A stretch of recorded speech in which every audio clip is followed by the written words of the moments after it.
आखिर लालू यादव के पास कितनी संपत्ति है, उनको हर महीने कितनी की पेंशन मिलती है, राबड़ी देवी, तेजस्वी यादव और तेज प्रताप यादव को मिलाकर कुल कितनी धन कितनी संपत्ति उनके पास है, इसका ब्यौरा आज हम आपको पूरे डेटा के साथ देने वाले हैं। वो शख्स जिसने बिहार की सियासत को अपने इशारों पर नचाया, वो नेता जिसने गरीबों की आवाज बनकर सत्ता की सीढ़ियां चढ़ी, लेकिन उसी शख्स को भ्रष्टाचार के दलदल ने जेल की सलाखों तक पहुंचा दिया। हम बात कर रहे हैं आरजेडी सुप्रीमो लालू प्रसाद यादव की, और सवाल यह है कि उनके पास कितनी संपत्ति है, उनकी कमाई का राज क्या है और पेंशन में कितना मिलता है। नमस्कार, मेरा नाम ऋषभ है और आप देख रहे हैं राजस्थान वन। साल 2009 लालू यादव ने लोकसभा चुनाव लड़ा और अपने हलफनामे में बताया कि मेरे पास 3.2 करोड़ रुपए की संपत्ति है। इसमें थी उनकी चल और अचल संपत्तियां दोनों शामिल थी। लेकिन रुकिए, कहानी यहां से शुरू होती है और इसमें एक बड़ा ट्विस्ट भी आता है। लालू यादव और उनके परिवार पर भ्रष्टाचार के ऐसे ऐसे आरोप लगे हैं जिन्होंने सियासत में भूचाल ला दिया था।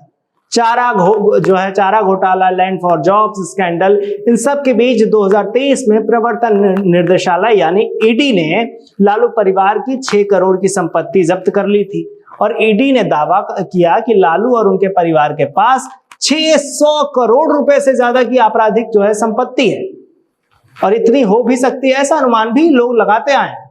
इसमें बेनामी संपत्तियां भी शामिल है। पर अब सवाल यह है कि लालू अकेले नहीं है, उनके साथ पूरा यादव कुनबा है। पत्नी राबड़ी देवी, जो उनके बेटे तेजस्वी यादव, तेज प्रताप यादव, उनकी बेटी रोहिणी आचार्य, सब इस सियासत में और सबके पास है मोटी संपत्ति। 2024 में रोहिणी आचार्य ने अपनी संपत्ति 16 करोड़ रुपए घोषित की थी। अब हिसाब लगाइए कि लालू, राबड़ी, तेजस्वी, तेज प्रताप और बाकी बच्चों की संपत्ति जोड़े तो यह आंकड़ा सैकड़ों करोड़ तक पहुंच जाएगा। लेकिन असली सवाल यह है कि क्या ये सारी संपत्ति साफ सुथरी है या कानूनी विवादों में घिरी हुई है। और ये एक बड़ा खेल भी चल रहा है। चारा घोटाला, ये नाम तो आपने सुना ही होगा। 1990 के दशक में हुआ ये कि 950 करोड़ का स्कैंडल, जब लालू बिहार के मुख्य सीएम थे। पशुपालन विभाग में फर्जी बिल्स बनाकर पैसे निकाले गए। लालू को इस मामले में 5 साल की सजा हुई, 25 लाख का जुर्माना लगा। अब तक 1 करोड़ रुपए का जुर्माना और 188 करोड़ की संपत्ति जब्त हो चुकी है। लेकिन सवाल वही है। अब आते हैं लालू की कमाई के राज पर। लालू के पास इतनी संपत्ति कहां से आई? पहला जरिया था पॉलिटिकल करियर। 1990 से 1997 तक लालू बिहार के सीएम रहे। 2004 से 2009 तक वो केंद्र में रेलवे मंत्री रहे। गरीब रथ और कुल्हड़ वाली चाय का कॉन्सेप्ट उन्होंने दिया। लेकिन रुकिए, चारा घोटाले और लैंड फॉर जॉब्स जैसे स्कैंडल में उन पर इल्जाम लगे हैं कि उन्होंने सत्ता का दुरुपयोग करके अरबों की अवैध कमाई की है। जांच एजेंसियां कहती हैं कि रिश्वत, बेनामी संपत्ति और नौकरियों के बदले जमीन लेना, ये सब लालू की आय का हिस्सा रहा है। दूसरा जरिया बताता हूं, कृषि और संपत्ति। लालू के हलफनामों में कुछ खेत और जमीन का जिक्र भी है जिससे आय होती है। लेकिन ये आय इतनी छोटी बताई जाती है कि सवाल उठता है कि क्या सारी संपत्ति खेती से आती है। और तीसरा जरिया है पेंशन। लालू यादव को पेंशन भी मिलती है और वो भी 2 तरह की। लेकिन क्या ये पेंशन भी बिना रुकावट मिलती है? चलिए हिसाब लगाते हैं। लालू यादव के उनके पास 2 तरह की पेंशन आती है। पहली आती है बिहार के पूर्व मुख्यमंत्री के तौर पर। बिहार सरकार ने अपने पूर्व सीएम को पेंशन वो देती है। 2025 तक ये राशि 50,000 से 1 लाख रुपए तक प्रतिमाह के बीच हो सकती है।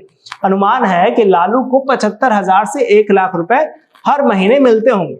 दूसरी पेंशन है सांसद के रूप में। लालू लोकसभा और राज्यसभा के सांसद रहे। 2025 तक पूर्व सांसदों को न्यूनतम 25,000 रुपए मासिक पेंशन मिलती है। जो लंबे कार्यकाल के हो जाते हैं उन्हें 35 से 50,000 रुपए तक की एक राशि हो सकती है। लेकिन यहां आता है एक और बड़ा ट्विस्ट। चारा घोटाले में लालू को 5 साल की सजा हुई थी और सजा 2 साल से ज्यादा होने पर सांसद की पेंशन रुक जाती है। बाद में स्वास्थ्य आधार पर जमानत उनको मिल गई तो ये पेंशन भी बेहाल हो गई होगी। अब दोनों पेंशन को जोड़े तो 75,000 रुपए सीएम की पेंशन और 50,000 रुपए सांसद की पेंशन, यानी कुल मिलाकर 1,25,000 रुपए और 1.5 लाख तक इनकी पेंशन मिल सकती है। लेकिन यह आंकड़ा अनुमानित है क्योंकि ऑफिशियल डेटा अभी तक किसी के पास नहीं आया। खैर, आप क्या सोचते हैं? क्या आपको इस बारे में कोई कुछ डेटा मालूम हो तो हमें कमेंट में जरूर बताइए, और तब तक देखते रहिए राजस्थान वन।